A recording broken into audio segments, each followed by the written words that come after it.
इसमें मुझे 5 खिलाड़ी ऐसे लग रहे हैं जो कि इस पूरे डील को बिगाड़ सकते हैं। और वो 5 नमस्कार, मैं हूं मनविंदर। आप सभी राष्ट्रवादियों का एनबीएन नेटवर्क में एक बार फिर से बहुत-बहुत स्वागत है। और होर्मुज़ को लेकर के इस समय ईरान और अमेरिका आमने-सामने हैं। अमेरिकी सेना ने ईरान के समुद्री इलाके में नाकाबंदी कर रखी है और नाकाबंदी के बाद अब तक कोई भी जहाज इसे पार नहीं कर रहा है। और देखिए, अमेरिकी सेंट्रल कमांड के मुताबिक उसने ईरान के बंदरगाहों से निकलने की कोशिश कर रहे 13 जहाज़ों को वापस लौटाया है। इधर ईरान ने भी दुनिया के 3 अहम समुद्री रास्ते बंद करने की धमकी दी है, यानी कि हॉर्मुज़ पर अब आर-पार की लड़ाई छिड़ी हुई है। तो इसे समझते हैं। मेरे साथ जुड़ चुके हैं डिफेंस और geopolitical expert lieutenant general Dushyant Singh ji. Sir, बहुत-बहुत स्वागत है आपका। नमस्कार। नमस्कार मनविंदर जी, आपको, आपके ऑडियंस को। और मुझे लगता है कि धीरे-धीरे कुछ रास्ता निकल रहा है।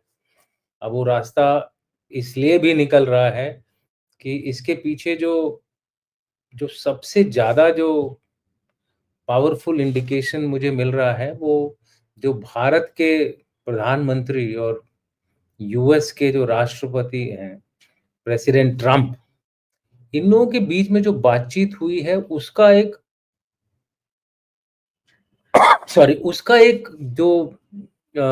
जो एक ट्रेंड दिख रहा है, वो था अर्ली रेज़ोल्यूशन का।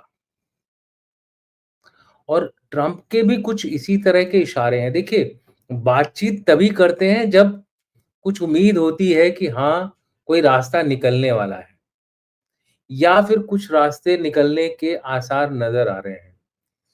अब कोई इसका काउंटर भी कर सकता है कि रशिया यूक्रेन के बीच में भी इतनी सारी बातचीतें हो गई, लेकिन अभी तक कोई काउंटर नहीं निकला। लेकिन रशिया यूक्रेन का जो जो परिप्रेक्ष्य है और इसका जो कॉन्टेक्स्ट है, दोनों में काफ़ी डिफरेंस है। देखिए, रशिया यूक्रेन में क्या था कि यूक्रेन की डायरेक्ट सपोर्ट दी जा रही थी यूरोप और नेटो और अमेरिका द्वारा। अभी जो ईरान का जहाँ तक सवाल है, उनको एक परोक्ष रूप में, मतलब डायरेक्ट नहीं बट एक इनडायरेक्ट तरीके से रशिया और चाइना जो है सपोर्ट कर रहे हैं। रशिया ज़्यादा, चाइना थ्रू रशिया कर रहा है।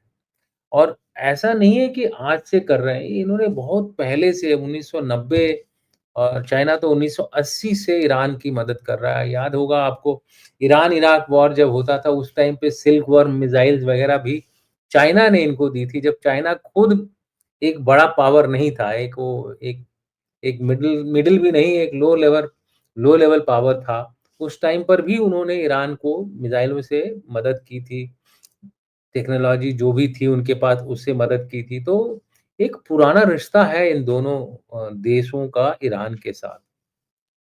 अब क्योंकि चाइना को सबसे बड़ी चोट लगी है ईरान स्ट्रेट ऑफ हॉर्मुज के बंद होने से, इसलिए चाइना भी कहीं न कहीं चाहता है कि वो इस पूरे कॉन्फ्लिक्ट को जल्दी से जल्दी, अगर डील ना हो सके तो एक स्टेबलाइज़ेशन हो जाए, स्ट्रेट ऑफ हॉर्मुज खुल जाए और उसका जो नुकसान हो रहा है 5 मिलियन बैरल्स पर डे, यहाँ से तेल जो था चाइना का जाता था और इंडिया का आधा है, 2.5 मिलियन बैरल्स पर डे।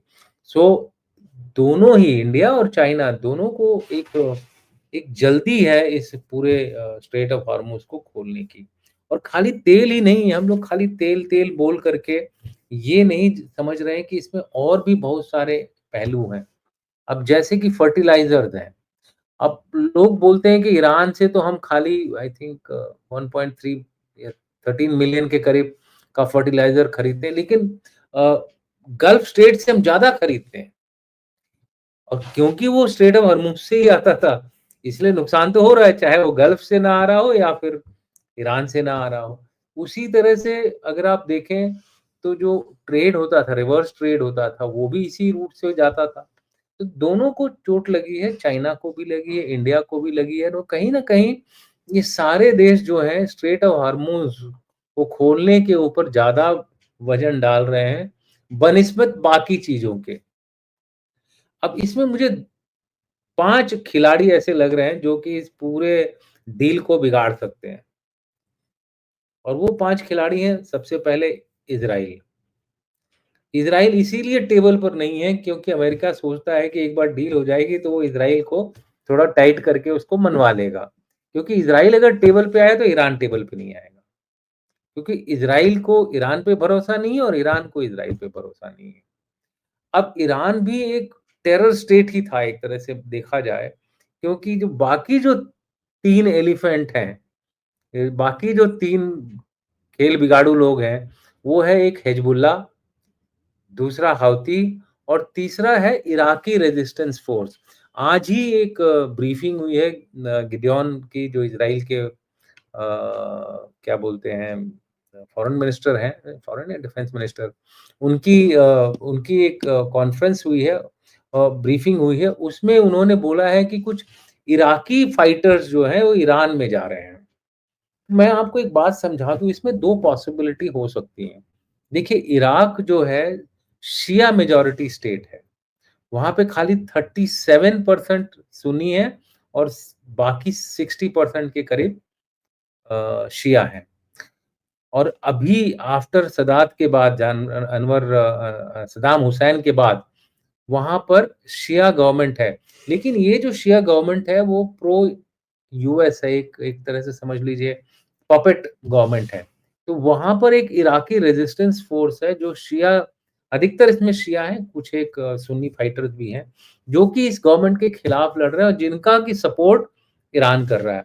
अगर ये ईरान पहुँच रहे हैं, तो ये भी हो सकता है, डबल एजेड है, ये भी हो सकता है कि ईरान इनको अब इस्तेमाल करेगा अपने, जब ये बूट्स ऑन ग्राउंड होंगे तब उनको ये इस्तेमाल करेगा गुरिल्ला की तरह की लड़ाई में, और अमेरिका के जो अगर स्पेशल फोर्सेस वगैरह आते हैं उनके खिलाफ एक्शन लेने के लिए। एक तो ये पॉसिबिलिटी हो सकती है। दूसरा ये भी हो सकता है कि इज़राइल काफ़ी स्मार्ट है। इज़राइल इन्हीं के रास्ते अपने जासूस भी भेज सकता है। तो कुछ कह नहीं सकते हैं। तो एक इराकी रेजिस्टेंस फोर्स हो गया, फिर हिजबुल्लाह हो गया और हौती हो गया। ये 3 बड़े खिलाड़ी हैं जो कि फिर खेल बिगाड़ सकते हैं। किसी ने अगर कोई गलत कदम ले लिया, सीज़फायर टूट जाएगा। क्योंकि 100% कंट्रोल कभी भी किसी देश का अपने प्रॉक्सी पर नहीं होता है। ये देखा गया है कि कभी न कभी प्रॉक्सी उल्टा काम कर जाता है, जिसकी वजह से सारे फँस जाते हैं। क्योंकि अभी देखिए, लेबनान और इज़राइल के बीच में जब बात चल रही थी तो हिजबुल्लाह था, उन्होंने बोला हम बातें नहीं है, जो अगर इज़राइल और लेबनान कोई एग्रीमेंट करते हैं, we are not duty bound to follow it. हम तो तभी फॉलो करेंगे जब वो हमारे लिए सहूलियत होगी। तो इस तरह की जो स्टेटमेंट्स आ रही हैं, जो मुझे लगता है कि इस पूरे डील को बिगाड़ सकती हैं। लेकिन क्योंकि ज़रूरतें दुनिया की इतनी गंभीर हो गई हैं, यूरोप का बहुत बड़ा बुरा हाल है, इंडिया का कंडीशन भी, हालाँकि इंडिया ने अपने आप को अभी तक बहुत सँभाल के रखा है। लेकिन अगर ये कॉन्फ्लिक्ट थोड़ा और बढ़ गया, 3 हफ्ता, 4 हफ्ता, तब इंडिया में भी लाइनें, बड़ी-बड़ी लाइनें लगनी शुरू हो जाएँगी। तो इसलिए इंडिया भी चाहता है कि ये जल्दी से जल्दी डील हो। हमारी तरफ से डील कोई भी कराए, के पाकिस्तान के अंदर ये डील हो रही है, होने दो, हमें कोई लेना-देना नहीं है। हमारा काम है ईरान के अंदर जो हमारे इंटरेस्ट हैं, जैसे चबहार पोर्ट हो गया, नॉर्थ साउथ कॉरिडोर हो गया, चबहार पोर्ट से जो अफ़गानिस्तान के अंदर जो हमारी कनेक्टिविटी थी, वो हमारे लिए एक स्ट्रैटेजिक मुद्दा है। उसके ऊपर भी जो है जहाँ तक मुझे रिपोर्ट मिली है, प्रधानमंत्री मोदी और ट्रंप के बीच में बातचीत हुई है। आपको पता होना चाहिए कि चबहार पोर्ट का वेवर जो है 26 अप्रैल को खत्म हो रहा है। यानी कि उसके बाद हम चबहार पोर्ट पे काम नहीं कर सकते हैं। गवर्नमेंट ऑफ अमेरिका ने हमारे को सैंक्शन से हटा करके बोला है कि आप 26 अप्रैल तक काम कर सकते हैं चबारे। लेकिन बीच में लड़ाई शुरू हो गई तो काम वहाँ बंद हो गया है। तो उसके ऊपर भी बातचीत चली होगी कि इस पूरी कॉन्फ्लिक्ट की वजह से जो वेवर आपने दिया था उसको और बढ़ाएँ। क्योंकि अगर वो वेवर बढ़ाएँगे तो फिर हम अपना जो इंटरेस्ट है वाया रशिया, सेंट्रल एशिया, ये जो कनेक्टिविटी बनाने का जो हमारा विचार है पाकिस्तान को बाईपास करते हुए, वो कहीं न कहीं सफल होता नज़र आएगा। नहीं तो हमारे लिए ये कई कई एंगल से टफ सिचुएशन आने वाली है। तो यूरोप का भी उसी तरह से कंस्ट्रेंट है। बाकी देश भी ऑयल वगैरह के लिए इसी पे डिपेंडेंट है। तो क्योंकि इंटरनेशनल प्रेशर इतना ज़्यादा हो गया है, इसलिए अमेरिका भी चाहता है कि जल्दी से जल्दी हम ये सीज़ फायर कराएँ। और नेक्स्ट जो इम्पोर्टेंट बात है, ईरान की जो लड़ाई लड़ने की क्षमता है, वो बहुत बुरी तरह से ध्वस्त कर दी गई है। अब ये 2 हफ्तों के बीच में ये लोग कोशिश कर रहे हैं, जो इनके मिसाइल लॉन्चर्स ज़मीन में दब गए थे, उनको ये लोग खोद-खोद के बाहर निकाल रहे हैं और उनको रिपेयर करने की कोशिश कर रहे हैं। लेकिन ये रातों-रात का काम नहीं है, इसमें बहुत टाइम लगता है। तो इसलिए कितने कर सकते हैं? हो सकता है 5, 6, 10, 20 ये दोबारा ऑन रोड ले आएँ। कुछ रशिया की मदद से भी और कुछ अपने अपनी अपनी अपने काबिलियत के द्वारा इन सब चीज़ों को दोबारा ऑन रोड करें। ये ये इस समय कार्रवाई चल रही है कि दोनों देश जो हैं अब रीग्रुपिंग कर रहे हैं, कि दूसरी दूसरी फ़ेज़ अब लड़ाई के लिए। उससे पहले अगर ये डील हो जाती है या एक्सटेंड कर दिया जाता है सीज़ फायर, तो भारत के पक्ष के लिए अच्छा होगा। लेकिन उसके लिए जो ब्लॉकेड लगाया है अमेरिका ने, वो निकालना ज़रूरी है। अगर आप बोल रहे हो कि हमने स्ट्रेट ऑफ हॉर्मुज़ खोल दिया है और 13 जहाज़ आपने वापस कर दिए हैं, पानी के जहाज़, तो वो तो खुला नहीं ना।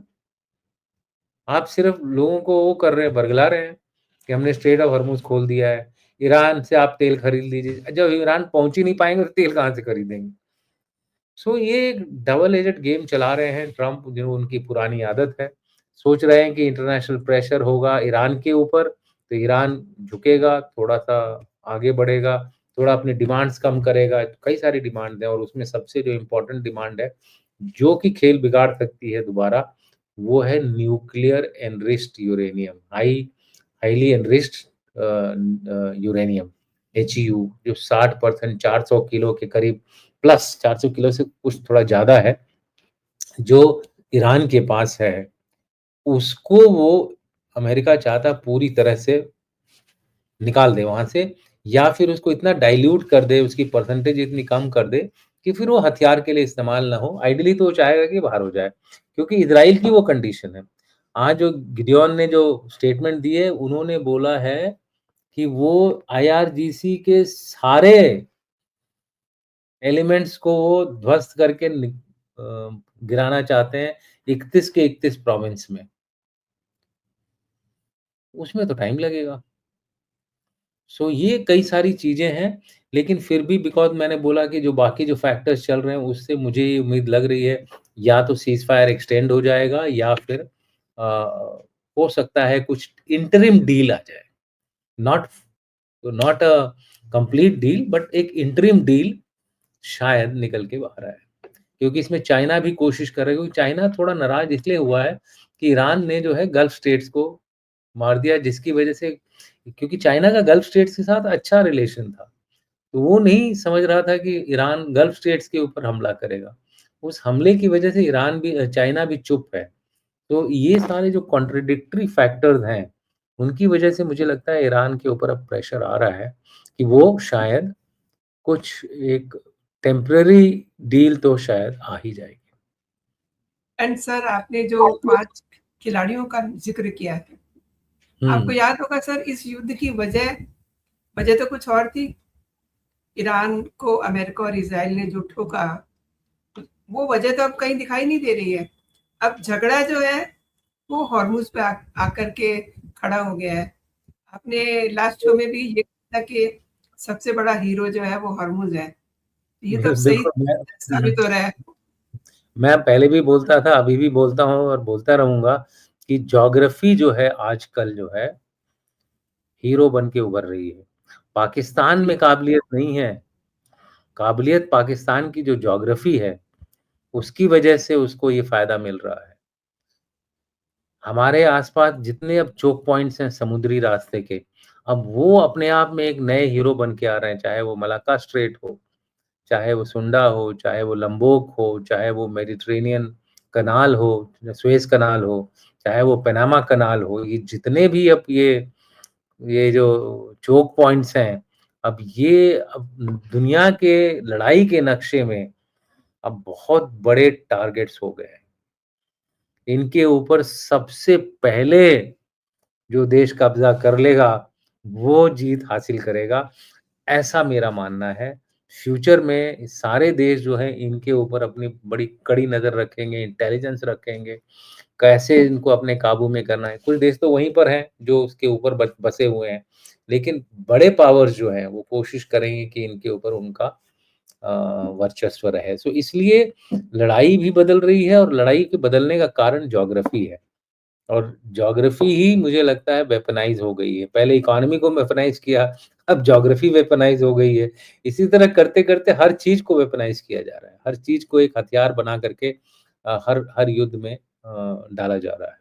सो देखते जाइए, मुझे लगता है कि डील होने में शायद मैं इसको 60 टू 70% का चांस दूँगा कि डील हो सकती है।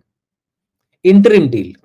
ये परमानेंट डील नहीं होगी, एक इंटरिम डील ज़रूर होने के मुझे आसार नज़र आते हैं। एंड सर, पाकिस्तान में पाकिस्तान के लाहौर में आतंकी संगठन लश्कर-ए-तोयबा, इनके जो फाउंडर मेंबर है आमिर हमजा, मार दिया गया इन उनको। इन पे अभी मारने की पुष्टि नहीं हुई है। आप कह रहे हैं तो हो सकता है, नहीं, लेकिन मैंने न्यूज़ में देखा है कि उनके ऊपर फायर हुआ था, किसी फायर हुआ। जी, अननोन जी। गनमैन ने फायर किया है। अब वो हुँ, अ, मरे हैं, तो ज़िंदा हैं, मुझे भी पता नहीं है पूरा, बट हाँ, सही कह रहे हैं। अटैक हुआ है उनके ऊपर। तो ये आमिर हमजा पे अटैक होना माने कोई हमजा पहुँच गया वहाँ एक हमजा को निपटाने के लिए। देखिए, पाकिस्तान की तो हालत वो है कि मुझे समझ में नहीं आता है कि पाकिस्तान के लोग किस तरह से अपने इन मुनीरों को और क्या बोलते हैं शहबाजों को झेल रहे हैं। ये बाहर जाते हैं, पैसा माँगते हैं, आज ही एमबीज़ेड ने उनको ती 2 बिलियन शायद दिया है, 2 बिलियन का ग्रांट दी है। अब बोलते हैं लोन है, ग्रांट है। ये तो लोन लेके देते भी नहीं ना वापस। 5 बिलियन कुछ देना है, उसमें से 2 बिलियन दे दिया। आईएमएफ से ज़्यादा लोन तो सऊदी अरेबिया दे रहा है इनको। तो ये लोग एक्सपर्ट हो गए, 3 जगह गए हैं, टर्की में भी गए हैं। तो कहाँ-कहाँ से ये लोग अपना सर्वाइवल कर रहे हैं। उनकी जनता भी नहीं समझती। जनता को भी ठीक लगता है यार, मुफ़्त में पैसा दे रही है, बाहर के देश दे रहे हैं तो देने दो। एक ही कारण है ज्योग्राफ़ी और दूसरा है कि उसके पास न्यूक्लियर हथियार है, जो कि और किसी इस्लामिक देश के पास नहीं है, यहाँ तक कि टर्की के पास भी नहीं है। तो पूरे विश्व में इस्लामिक देशों में अगर एक देश जिसके पास न्यूक्लियर वेपन है, वो है पाकिस्तान। तो वो उसके पास एक बहुत बड़ा एक तरह से समझ लीजिए लिवर है, अपने आप को सर्वाइव करके रखने का। और ये इसलिए ईरान को नहीं देने देना चाहते हैं क्योंकि अगर ईरान को अलाउ कर दिया एनरिचमेंट के लिए तो ईरान साइंटिफिकली बड़ा स्ट्रॉन्ग देश है। लेकिन बाकी गल्फ स्टेट साइंटिफिकली उतने स्ट्रॉन्ग नहीं है। शुरू-शुरू में तेल की वजह से एकदम इनके पास कोई अपनी खुद की टेक्नोलॉजी उतनी अच्छी नहीं है। तो ये लोग भी डिमांड करेंगे। कि हमारे पास भी होना चाहिए। तो ये एक रैट रेस शुरू हो जाएगी। तो इसलिए मेरा ये मानना है कि वो लोग नहीं चाहते कि ईरान को एक न्यूक्लियर कैपेबिलिटी दी जाए और उसी चक्कर में जो है पाकिस्तान जो है अपना रोटी अच्छी तरह से सेक रहा है। एंड चाइना जैसा कि सर आपने बताया, और ईरान अभी भी मतलब दुनिया के 3 अहम जो समुद्री रास्ते हैं उन्हें बंद करने की धमकी दे रहा है। उसने ये भी कहा है कि अगर अमेरिका ने हॉर्मुज़ और उसके बंदरगाहों पर सैनिक नाकेबंदी जारी रखी तो वो रेड सी, ओमान सागर और पर्शियन गल्फ, यानी कि जिसे हम फारस की खाड़ी कहते हैं, उसमें समुद्री व्यापार को पूरी तरह से रोक देगा। नहीं वो देखिए ऐसा है वो बात सही बोल रहा है। क्योंकि उसके पास जो प्रॉक्सीज़ हैं, हाउती हैं, वो रेड सी के ऊपर हमला कर सकते हैं। इसी तरह से जो गल्फ़ ऑफ ओमान और अ, स्ट्रेट ऑफ हॉर्मुज़ और पर्शियन गल्फ़ है, इन सब पर ईरान का वर्च इ इ ईरान इनको अपने जो हथियार हैं, अपने जो सिस्टम्स हैं, मिसाइल्स हैं, लॉयटर एम्यूनिशन है और फ़ास्ट अटैक क्राफ्ट्स अभी भी हैं उसके पास बहुत सारी। उसके थ्रू डोमिनेट कर सकता है और उसको बंद कर सकता है। जब भी 2 या 3 शिप अगर बर्बाद हुई, तो अपने आप ट्रैफ़िक बंद हो जाएगा, कितना भी आप कोशिश कर लीजिए। लेकिन उसके बाद सिर्फ़ एक ही चीज़ का जो मुझे लगता है, जहाँ तक संभावना है, कि अगर ईरान अड़ा रहा जिद पर, तो हो सकता है अमेरिका फिर एकदम कारपेट बॉम्बिंग करेगा। जैसे उन्होंने हमास के ऊपर किया था, इज़राइलियों ने हमास के ऊपर किया था, उस तरह की बॉम्बिंग करेगा। फिर मुझे नहीं लगता कि वो, जैसे इराक में उसने हर चीज़ें तहस-नहस कर दी थी, ब्रिजेज़ तहस-नहस कर दिए थे, रोड्स रोड्स को कर दिया था, बर्बाद कर दिया था, बिल्डिंग्स सस्पिशन के नाम पे कि यहाँ पर मिलिट्री वो है, या कहीं मिलिट्री हॉस्पिटल है। मतलब कई सारे रीज़न दे करके लोग इस तरह की कार्रवाई कर सकते हैं, ख़ास तौर से अमेरिका के लिए, because he is the strongest, उसको कोई पूछने वाला नहीं है, और वो पूछता भी है तो उनको मानते नहीं है वो, है ना?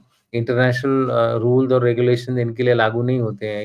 ये कमज़ोर पावर्स होते हैं, उन्हीं के लिए लागू होते हैं, क्योंकि जो जो जिनकी लाठी तगड़ी है, वो बोलते हैं भाई हमारे पास तो लाठी है, हमारा यही पावर है, हमारा यही रूल है, हमारा यही रेगुलेशन है। सो अगर वो होता है, तब इस इलाके में एक ह्यूमैनिटेरियन क्राइसिस भी होगी, एक इंस्टेबिलिटी होगी, वर्ल्ड ऑर्डर में बदली बहुत ज़्यादा बदलाव आ सकता है।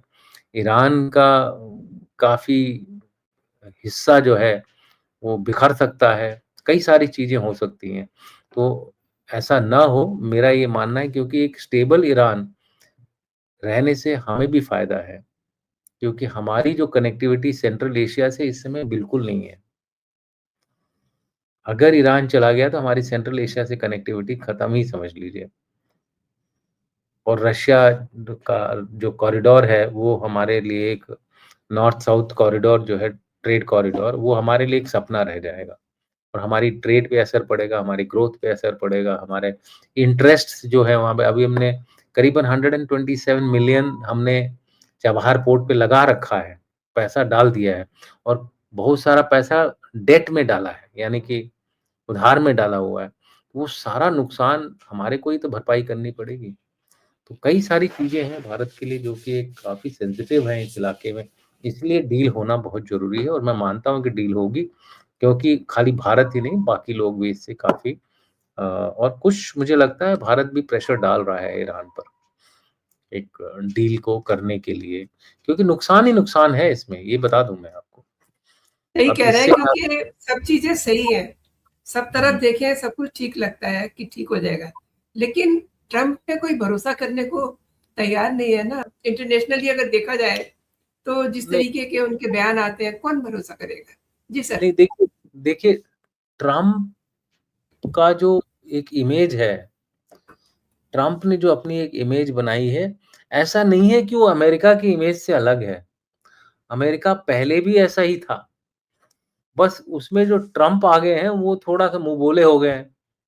क्या बोलते हैं, मुँहफट हैं वो। वो उसी चीज़ को थोड़ा सोफिस्टिकेटली नहीं बोलते हैं, खुलेआम बोलते हैं। अगर किसी से दोस्ती ज़ाहिर करनी है, तो सीधे लव पे पहुँच जाते हैं, I love Modi, I love this. तो वो उनकी लैंग्वेज ही वैसी हो गई है। लेकिन ओवरऑल जो अमेरिका का स्टांस यही रहा है कि देयर इंटरेस्ट इज़ सुप्रीम। वो अपने इंटरेस्ट को हमेशा सुप्रीम रखते हैं। चाहे ये चले भी जाएँगे, उसके बाद भी खाली only method might change but the interest will be pursued like this. उनका डीप स्टेट तो उसी तरह काम करेगा, उनका सीआईए उसी तरह से काम करेगा। ये सारी चीज़ें उनकी वही रहेंगी, अमेरिका का पॉलिसी चेंज नहीं होने वाला है। सो हमारे को उस चीज़ को ध्यान में रखते हुए आगे की कार्रवाई करनी चाहिए, और इसीलिए मुझे लगता है क्यों उसको फ़ोर्स किया, क्यों वो टॉक्स के लिए माना है। और दूसरी चीज़ ये भी तो है ना कि आप उसके कोटा में एक और वॉर का कि बोलते हैं कि शांति स्थापना, पहले अशांति फैलाओ, फिर शांति करो, तो टिक हो जाएगा कि मेरे नवा युद्ध जो है रोक हुँ, दिया हुँ। अपने प्रेशर से, अपने तरीके से, अपने अपने स्ट्रैटेजी से ईरान को मैंने ज़मीन पे ख ला दिया। सो वो उसका एक तरीका है, और वो उसका एक इंटेंशन भी है। तो हो सकता है अभी भी उसके अंदर नोबेल पीस प्राइज़ की क्या लालसा लगी हुई है। हालाँकि उसको बैन कर दिया गया है। जी, नोबेल जी। पी नोबेल पीस प्राइज़ और के हाँ, उन्होंने वो उनसे लेने की कोशिश करी ना वेनेज़ुएलन जी, जी। अपोज़िशन। अपोजिशन लीडर से। आपने मेरे शो के लिए समय निकाला सर, और मेरे दर्शकों को आपने कई महत्वपूर्ण विषयों पे जानकारी दी। आपका बहुत-बहुत धन्यवाद सर। जय हिंद, जय भारत। जय हिंद, जय Bharat. Wish everybody best of luck.